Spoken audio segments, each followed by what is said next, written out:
I would like to start with a very simple and utmost important question in our life. Maybe many of us don't consider important at this stage of our life, but gradually we will realize that that is the main goal our lives should have. How many of you are happy? Don't know. Happy in the okay, at a scale of 10, what rating would you give to your life in a scale of happiness? -2. Why are you so negative? Okay, I'll talk to you. Okay, Pavitra, how much will you give? 8 maybe.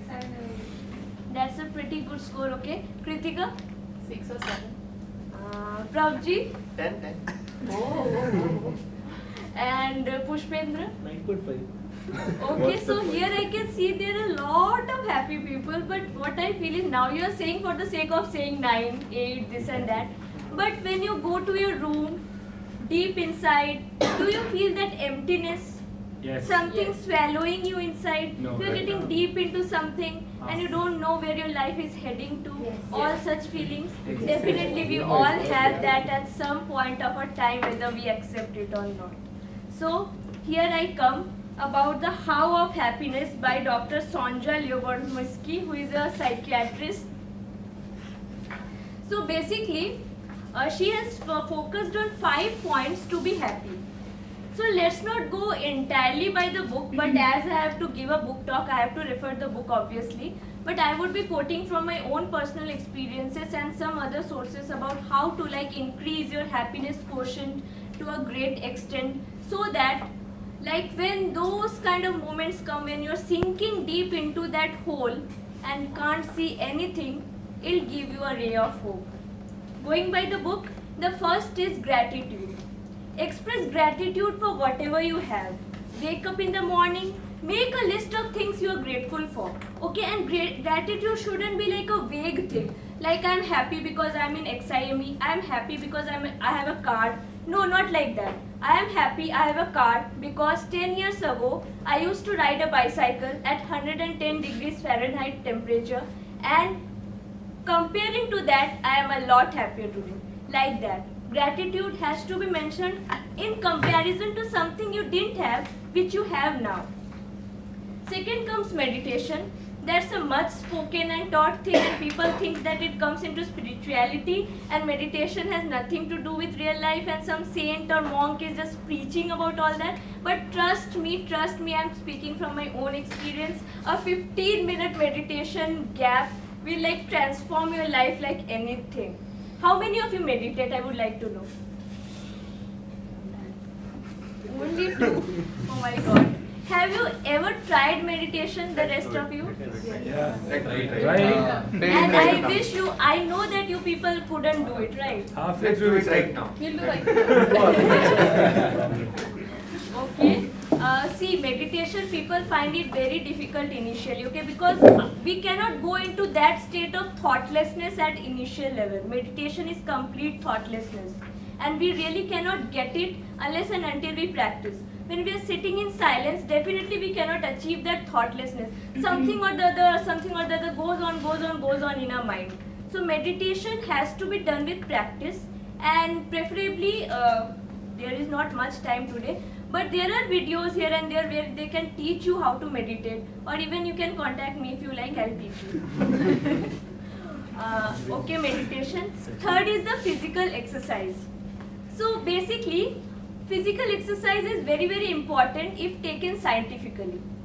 Exercise produces endorphins in our body, which are the happy hormones. These molecules generate happiness and vigor in our lives. So any form of exercise, be it yoga, be it going to the gym like Prabjit does. Prabjit, do you do it for happiness or making your body? Happiness. Happiness, right? Okay. So like that, the people who go to gym, they'll know physical exercise. Some people do yoga like me, fine. And some people may take a walk maybe after dinner or somewhere. So that can also be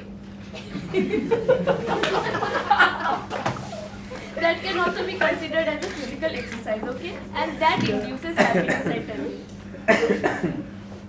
Now comes social connections. Social connections, see, this is there in the book, but I really don't like too much want to focus on social connections for happiness, because the thing I am going to state after this will completely contradict this fact that you need to be in a social connection to be happy. The book states that the more you are around people or the more you are surrounded by people, you become happier. But I really don't think so, because I feel that you shouldn't be dependent on someone for your happiness. Why putting the key of your happiness in someone else's pocket? Okay, we shouldn't need someone's appreciation or approval to be happy. I buy a dress, I suppose it looks good on me. Until and unless 5 people compliment me that yeah, Ujjay, you're looking really pretty, why can't I feel happy? Why can't I just believe that yeah, I brought it, I believe in my choice, and yes, I'm looking good. So basically, we shouldn't like wait for others' approval to make us happy. So I contradict with this fact in the book anyways. And the 5th is having a goal, purpose or mission. That's very important. Unless and until you have a goal in your life, you definitely cannot be happy. See, you think where my life is going. Like no direction, nothing. Having like people who are happy without being a goal are basically like, they have a meaningless life. But the more you focus on a goal, the more you are target oriented, it gives you a purpose of life, and it also distracts your attention from all the negativities that are present around you. Suppose something bad has happened, some people like get so deep engrossed in the work that they forget what bad has happened in their life. So this is a technique. Having a goal, maybe short term or long term, having a mission which gets fulfilled gives them the immediate satisfaction they need to come out of the negativity. Now basically, why do we get hurt and become unhappy? We say that that person has hurt us. I expected this from him and he hurt me. Listen my friends, no one has the power to hurt you. It's all we create the feeling and thought of a hurt. Everyone is right in their like, no one does something because they think it is wrong. They think it is right and that is why they do it. And if in turn you are getting hurt, it is you who is creating the feeling of hurt and not anyone else. Our thoughts are in our choice. No one can hurt us without our permission. So please, please do stop this blame game that I am unhappy because of that guy. He said something to me. He did this to me. No. You are happy because you are unhappy because you choose to be unhappy. And definitely you can be happy if you choose to be. So I think from today we all will like stop this blame game. Srinath, do you play this blame game? No, I can't really accept the fact because there might be some mood swings. Sometimes we get happiness, we get crazy, we lose ourselves and be happy. But suddenly a thought comes or any kind of vibration comes, we go in a mood swing. We can't always be happy and control our thing. No, Something will see, change. now I'll contradict you on this. Now see, what we think that the natural state of human being is to be in stress. So many things are going around us, exams are coming, this and that, it's flooding, raining and we are sad. And this is a natural to be in stress when there are exams. No, the natural tendency of human beings is to be at peace. Yeah. Peace is the natural tendency of human beings. Peace, love, bliss, all these things. Hatred, stress are our own creations. Yes. Because when an electron goes to an extreme state, it comes back to its native state. When we go to stress, we seek peace. And what we seek whatever is our natural state of mind. That supports the thing that peace, love, bliss is our natural state of mind. So Srinath, don't say that I get mood swings, I get stressed because of these all factors and that's very natural, getting mood swings. It's not. Being at peace is the natural state of mind and you have to like accept the fact first and then work on it. Maybe it naturally comes with kindness. It automatically comes. Yeah, maybe. If you take kindness to be your thing of mental peace, definitely yes, okay. Now the thing is, the only way to be happy is to be happy on the way. Can someone explain what it means? Happy on the way to the Where I Government am, I'm happy. Like Except where what? I'm at.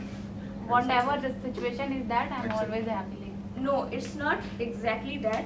The line is, the only way to be happy is to be happy on the way. It means don't postpone your happiness. That when I receive this target, when I reach this goal, then I'll be happy. Be happy on the way to the goal. Because see, the goal is present just because you have a way, right? And until and unless you keep postponing your happiness, once I get a Audi or BMW, I'll be happy.